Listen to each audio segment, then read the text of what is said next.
antara padi dan ketum, Kedah pilih apa? Bantuan khas daripada Padi Beras Nasional Berhad (Bernas) sebanyak RM50 juta akan mula diedarkan kepada pesawah seluruh negara menjelang Februari ini.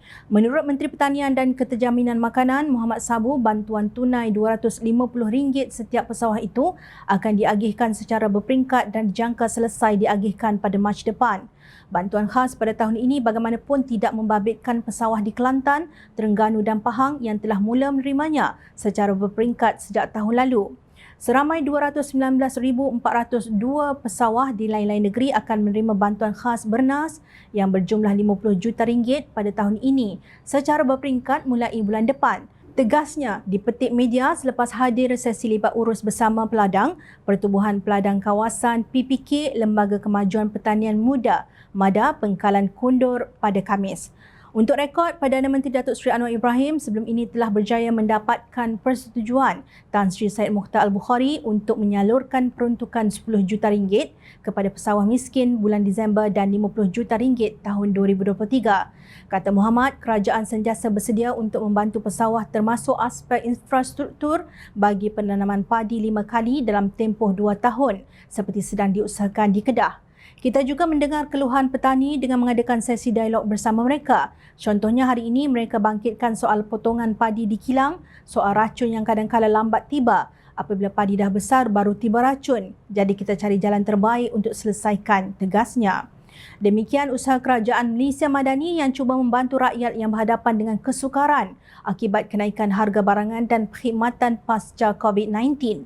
Sebaliknya, apakah yang ditawarkan oleh Menteri Besar Kedah, Datuk Seri Muhammad Sanusi Mak Noor untuk mengatasi masalah kemiskinan di negeri tersebut? Muhammad Sanusi berkata Kedah akan meneruskan usaha mendapatkan kebenaran melakukan aktiviti mengeksport daun ketum ke Thailand secara sah daripada Kerajaan Persekutuan bagi membantu meningkatkan ekonomi rakyat di negeri itu.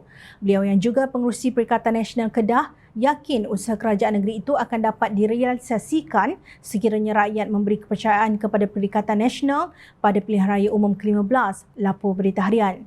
InsyaAllah, Perdana Menteri kita yang ke-10 nanti akan mengusahakan sesuatu untuk penanam-penanam ketum. Kita akan usaha sampai jadi.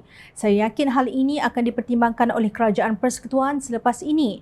Kita ini negeri miskin. Kalau jual ketum di sini RM30 sekilogram dan kalau seludup jual di Siam jadi RM150. Sebab itu kita perlu benarkan ekspor ketum ini. Hari itu dekat-dekat hendak jadi tetapi mereka bubar parlimen pula. Kalau tak, semua orang di Penang ini sudah jadi jutawan, katanya seperti dipetik pada 8 November tahun lalu. Muhammad Sanusi berkata terdapat kebaikan sekiranya kerajaan membenarkan aktiviti ekspor dan ketum segar daripada terus berlaku penyeludupan tumbuhan itu selain disalahguna oleh masyarakat.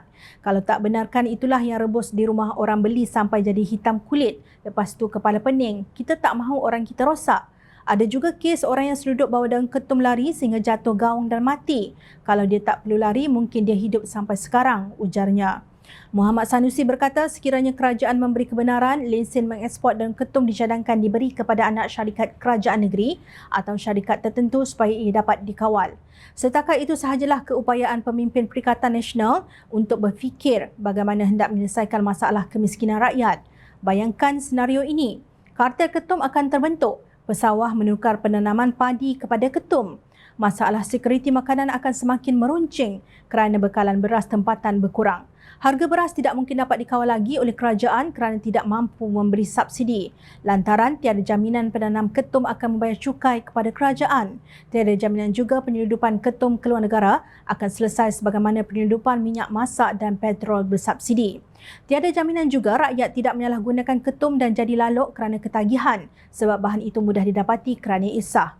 Penanam ketum akan ditekan oleh kartel sebagai orang tengah sama seperti yang berlaku kepada nelayan dan penanam sayur.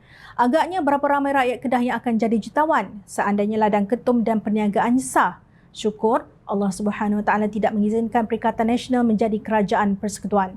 Sama-samalah kita bermunajat dan berdoa agar negara ini tidak jatuh ke tangan golongan Al-Ruwaibidah yang akan memporak-perandakan kehidupan rakyat jelata. Ingat, rakyat sentiasa memerhati.